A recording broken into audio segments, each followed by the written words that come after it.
સમાચાર દિયોદરથી પ્રાપ્ત થઈ રહ્યા છે। ખાનગી ગોડાઉનમાં સરકારી સાયકલ મુદ્દે મોટા સમાચાર। એબીપી અસ્મિતાના અહેવાલ બાદ એક્શનમાં આવી પોલીસ। દિયોદરના ગોડાઉનમાં સાયકલ મુદ્દે પોલીસે તપાસ શરૂ કરી છે। ખાનગી ગોડાઉનમાં સાયકલ્સ કેવી રીતે આવી તે મુદ્દે તપાસ કરવામાં આવી રહી છે। એબીપી અસ્મિતાએ સૌથી પહેલા અહેવાલ પ્રસારિત કર્યો હતો અને ત્યારબાદ પ્રશાસન સફાળું જાગ્યું। સૌથી મોટો સવાલ જે હતો કે આટલી મોટી સંખ્યામાં જે સરસ્વતી સાધના યોજનાની સાયકલ અહીંયા આવી એ લાવ્યું કોણ અહીંયા સુધી?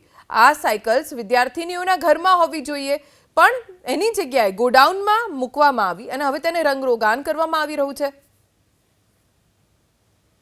અમારા સંવાદદાતા વસંત પાસેથી જાણકારી પ્રાપ્ત કરીશું। વસંત, ખબર પડી છે ખરી કે આ સાયકલ્સ આટલા મોટા પ્રમાણમાં અહીંયા કોણ મૂકી ગયું? પોલીસની પ્રાથમિક તપાસમાં કોઈ ખુલાસો? બિલકુલ, જો વાત કરવામાં આવે તો દિયોદરમાંથી આ મોટી સંખ્યામાં જે સાયકલો છે તે ગોડાઉનમાંથી મળી આવી હતી। જોકે ગઈકાલે એબીપી અસ્મિતાએ અહેવાલ પ્રસારિત કર્યો બાદ પોલીસે તપાસ પણ હાથ ધરી છે। જોકે રાજ્ય સરકારે 2023માં જે શાળા પ્રવેશોત્સવ દરમિયાન ફાળવેલી સાયકલનો જે જથ્થો છે તે ગોડાઉનમાં ક્યાંથી આવ્યો જેને લઈને હાલ તો તપાસ શરૂ છે। ખાસ કરીને જો વાત કરવામાં આવે તો સાયકલનો જથ્થો ક્યાંથી અહીં ગોડાઉન સુધી પહોંચ્યો જેને લઈને પણ દિયોદર પોલીસે હાલ તો તપાસ શરૂ કરી છે।